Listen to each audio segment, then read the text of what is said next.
আমরা এখন পুরান ঢাকার মধ্যে দিয়ে যাচ্ছি। আমরা সেই ঐতিহাসিক লালবাগ কেল্লায় যাব। তো চলুন, এর ইতিহাস সম্পর্কে আপনাদেরকে আমি জানানোর চেষ্টা করবো ইনশাল্লাহ। তো চলুন, পুরান ঢাকার মধ্যে ঐতিহাসিক লালবাগ কেল্লা, সেখানে আমি আছি। দেখুন, হাজার হাজার মানুষ এখানে আসে। তারা এখানে ভ্রমণের জন্য আসছে। আসলে ঐতিহাসিক দর্শনীয় স্থানগুলো দেখতে মানুষ পছন্দ করে, তাই আমিও আপনাদের মধ্যে তুলে ধরলাম। তো আমাকে অবশ্যই সাপোর্ট করবেন, আর ভিডিওটি ভালো লাগলে অবশ্যই শেয়ার করবেন।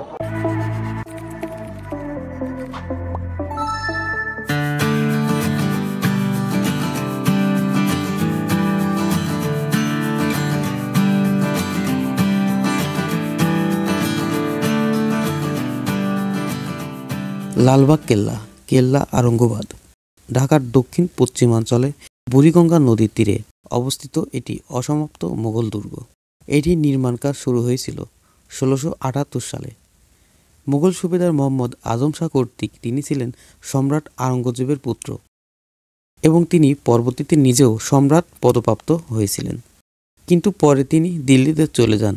এতে কাজ থেমে যায়। তার উত্তরসূরি মুঘল সুবেদার শায়েস্তা খাঁ ১৬৮০ সালে নির্মাণ কাজ পুনরায় শুরু করেন, কিন্তু শেষ করেননি, কারণ সুবেদার শায়েস্তা খাঁ এর কন্যা পরী বিবি মারা যান। এই কারণে তিনি নির্মাণ কাজ থামিয়ে দেন। সম্রাট আওরঙ্গজেবের তৃতীয় পুত্র মুঘল রাজপুত্র আজম শাহ বাংলার সুবেদার থাকাকালীন ১৬৭৮ সালে এটার নির্মাণ কাজ শুরু করেন। তিনি বাংলায় ১৫ মাস ছিলেন। দুর্গের নির্মাণ কাজ শেষ হওয়ার আগেই মারাঠা বিদ্রোহ দমনের জন্য পিতা সম্রাট আওরঙ্গজেব তাকে দিল্লিতে পাঠান। এ সময় একটি মসজিদ ও দরবার হল নির্মাণের পর দুর্গ নির্মাণের কাজ থেমে যায়। সুবেদার শায়েস্তা খাঁ ১৬৮০ সালে পুনরায় বাংলার সুবেদার হিসেবে ঢাকায় এসে দুর্গের নির্মাণ কাজ পুনরায় শুরু করে। অনেকটাই সুন্দর লাগছে, আপনাদেরকে আমি ঘুরে ঘুরে দেখাবো ইনশাল্লাহ। আরও অনেক কিছু আছে লালবাগ কেল্লার মধ্যে। তো চলুন, দেখুন কত সুন্দর। আসলে এসব প্রকৃতিতে ঘুরতে লাগলে বা নিজ চোখে দেখলে পারে, একটু ঘুরে ঘুরে দেখলে পারে, এই ঘুরে বেড়ানোর যে একটা আগ্রহ, যে একটা তৃপ্তি, এই জিনিসটা না ঘুরলে না বেড়ালে আপনি বা আমি বুঝতে পারবো না। আসলে ঘুরে ঘুরে দেখতে হবে। ঐতিহাসিক সম্পূর্ণ নতুন দেখেন আর পুরাতন দেখেন, যাই দেখবেন, দেখলে পারে দেখার প্রতি আগ্রহটা আর অনেকটাই বেড়ে যায়। ১৬৮৪ সালে শায়েস্তা এর কন্যা পরী বিবি মারা যান। কন্যার মৃত্যুর পর শায়েস্তা খাঁ এই দুর্গটিকে অপয়া মনে করেন এবং ১৬৮৪ খ্রিস্টাব্দে অসমাপ্ত অবস্থায় এর নির্মাণ কাজ বন্ধ করে দেন। লালবাগ কেল্লার তিনটি প্রধান স্থাপনা, একটি হলো পরী বিবির সমাধি। শায়েস্তা খাঁ ঢাকা ত্যাগ করার পর এটি এর জনপ্রিয়তা হারায়। ঢাকা থেকে মুর্শিদাবাদে রাজধানী হস্তান্তর করা হয়েছিল, এটি ছিল প্রধান কারণ। রাজকীয় মুঘল আমলে অসমাপ্ত হওয়ার পর দুর্গটি পরিত্যক্ত অবস্থায় রয়ে যায়। ১৮৪৪ সালে এলাকাটি আরঙ্গবাদ নাম বদলে লালবাগ নাম পায় এবং দুর্গটি পরিণত হয় লালবাগ দুর্গে। সেই থেকে এখন পর্যন্ত এটি লালবাগ কেল্লা নামে পরিচিত। দীর্ঘ সময় যাবৎ এটি ধারণা করা হতো যে দুর্গটি হচ্ছে তিনটি ভবন স্থাপনার সমন্বয়, মসজিদ, পরী বিবির সমাধি ও দেওয়ালি আম, সাথে দুটি বিশাল তোরণ ও আংশিক ধ্বংসপ্রাপ্ত মজবুত দুর্গের প্রাচীন। বাংলাদেশের প্রত্নতত্ত্ব অধিদপ্তরের সাম্প্রতিক উৎখননে অন্যান্য অবকাঠামোর অস্তিত্ব পেয়েছে।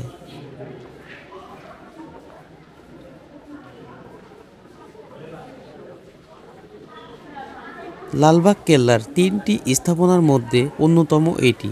এখানে পরী বিবি সমাহিত আছেন। শায়েস্তা খাঁ তার কন্যার স্মরণের এই মনোমুগ্ধকর মাজারটি নির্মাণ করেন। লালবাগ কেল্লার তিনটি বিশাল দরজার মধ্যে বর্তমানে জনসাধারণের জন্য উন্মুক্ত। এই দরজা দিয়ে ঢুকলে বরাবর সোজা চোখে পড়ে পরী বিবির সমাধি। আসলে লালবাগ কেল্লা বলতে সেই ছবিটি বেশি পরিচিত, সেটি মূলত পরী বিবির সমাধির ছবি। সম্রাট আওরঙ্গজেবের তৃতীয় পুত্র শাহজাদা আজম বাংলার সুবেদার থাকাকালীন ৩ গম্বুজওয়ালা দুর্গ মসজিদ, এই মসজিদ নির্মাণ করেছিলেন।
এই সিঁড়ি দিয়ে উপরে ওঠা যায়, কিন্তু নিয়মে নাই, তাই উঠতে পারলাম না। খারাপ লাগার বিষয়, ওই উপরে ওঠা যাচ্ছে না। কতটুকু আধুনিকভাবে তৈরি করছে আপনারা দেখছেন ভিডিওর মধ্যে, দেখুন কত সুন্দর।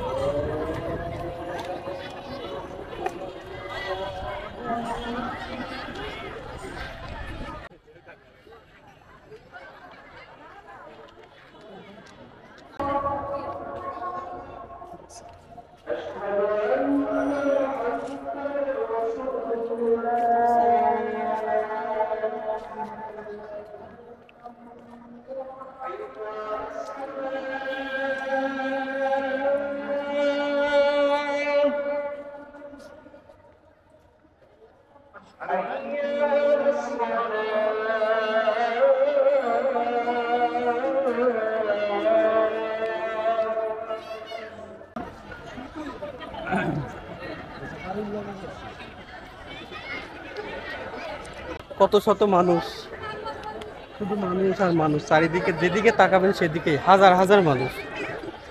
এরা সব পুরাকীর্তি দেখার জন্য, লালবাগ কেল্লা দেখার জন্য আসছে।